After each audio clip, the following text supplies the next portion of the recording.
Un saludo nuevamente, mi nombre es John González. En este video voy a explicar el siguiente ejercicio de la actividad de aprendizaje número 6. El ejercicio dice, determine si la función dada a continuación, u de xy igual al seno hiperbólico de x seno de y es armónica. Posteriormente encuentre una armónica conjugada b de xy tal que f de z sea analítica. Exprese finalmente a f en términos de z, ¿sí? Entonces, bueno, lo que nos pide primero es determinar si la función es armónica y posteriormente, si es armónica o no, encuentre una armónica conjugada b de x y tal que f de z sea analítica, ¿sí? Bueno, entonces continuamos con la solución de este ejercicio.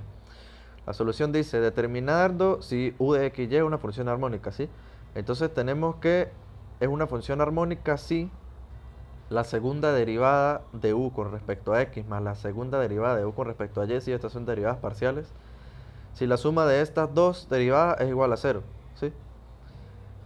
Si da resultado que es igual a 0, entonces u de x y va a ser una función armónica. Entonces, bueno, sacamos la primera derivada de u con respecto a x, luego la segunda derivada de u con respecto a y, que sería el seno hiperbólico de x por el seno de y bueno, ahora la derivada parcial con respecto a y, la derivada de u con respecto a y después la segunda derivada de u con respecto a y sería menos seno hiperbólico de x por el seno de y. Sí, bueno, sumamos estas segundas derivadas con respecto a x y con respecto a y da como resultado 0. Por lo tanto, u de xy es una función armónica, ¿sí? Ya tendremos que es una función armónica, entonces seguimos avanzando. Dice, para resolver el resto del ejercicio hacemos uso de las ecuaciones de Cauchy-Riemann, ¿sí? Estas ecuaciones son las siguientes. Dice que la derivada de u con respecto a x es igual a la derivada de b con respecto a y. Tenemos en cuenta que una función de variable compleja se expresa de la forma u de xy más i por b de xy, ¿sí? Parte real y la parte imaginaria. La parte de u es la parte real y la parte de b es la parte imaginaria, ¿sí? Entonces tenemos que las ecuaciones de Cauchy-Riemann serían la derivada de u con respecto a x es igual a la derivada de b con respecto a y la derivada de u con respecto a y es igual a menos la derivada de b con respecto a x, ¿sí? Si esta es la forma de relacionar las derivadas parciales entre u y b.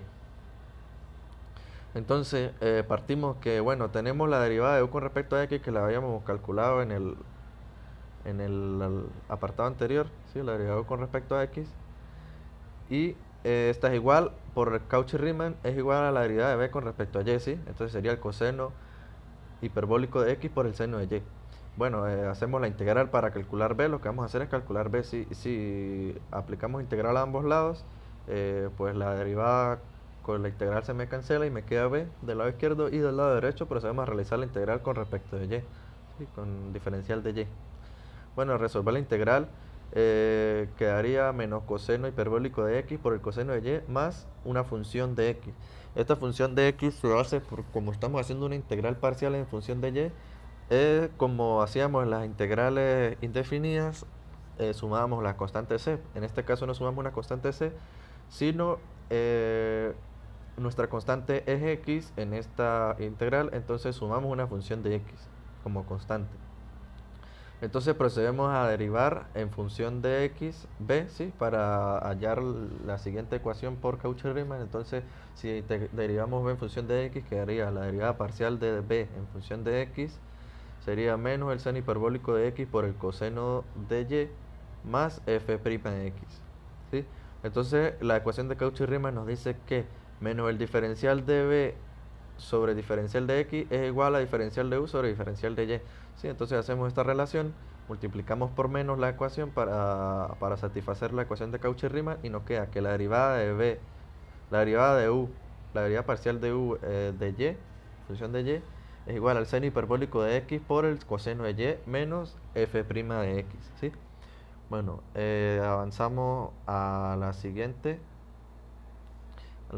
página que dice, bueno, hacemos f' de x 0 igual a una constante para evaluar, para hacer que nuestra función, ¿sí? Nuestra función pueda evaluarse en términos de z finalmente, ¿sí? Bueno, entonces hacemos que esta constante de f' de x sea igual a 0, entonces menos db sobre dx va a ser igual al seno hiperbólico de x por el coseno de y. ¿Sí? Bueno, analizamos y sustituimos. Sabemos que una función de variable compleja tenía esta forma, ¿sí? Lo que he hecho anteriormente, u de xy más i por b de xy.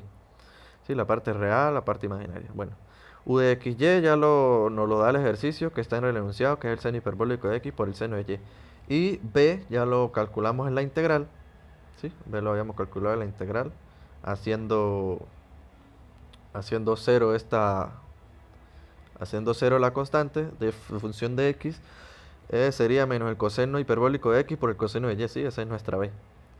Y esta es nuestra b conjugada, así que esto ya no es lo que nos había pedido el ejercicio, dice es armónica, posteriormente encuentre una función armónica conjugada bx. Esta es la armónica conjugada que habíamos hallado, ¿sí? B conjugada, menos coseno hiperbólico de x por el coseno de y. Luego, nuestra función f de xy quedaría de la siguiente forma: seno hiperbólico de x por x, seno hiperbólico de x, perdón, por el seno de y menos y por el coseno hiperbólico de x, coseno de y. Bueno, lo siguiente será dejar a f en términos de z. Entonces, como no tenemos condiciones iniciales, tomamos la condición de que y sea igual a pi medio. Esto para simplificar el cálculo. Entonces, tenemos que f de xy es igual a f de z, ¿sí? Para que dejar la función en términos de z. Entonces, sería la función de x pi medio, ¿sí? Sustituimos a y por pi medio, entonces sería u de x pi medio más i por b de x pi medio. Entonces la función quedaría seno de hiperbólico de x por el seno de pi medio menos i por el coseno hiperbólico de x por el coseno de pi medio. Bueno, el seno de pi medio es 1 y el coseno de pi medio es 0. Entonces la parte real quedaría seno hiperbólico de x por 1, ¿sí? Que el seno de pi medio es 1, menos, bueno, como el coseno de pi medio es 0, entonces hace 0 toda la parte imaginaria, ¿sí? Nos quedaría solo la parte real, que sería f de x pi medio igual al seno hiperbólico de x. Bueno, entonces finalmente expresamos en términos de z, que sería f de z igual al seno hiperbólico de z. Y este sería el resultado del ejercicio, ¿sí? Lo último que nos pide, que es expresar finalmente f en términos de z. Gracias por su atención.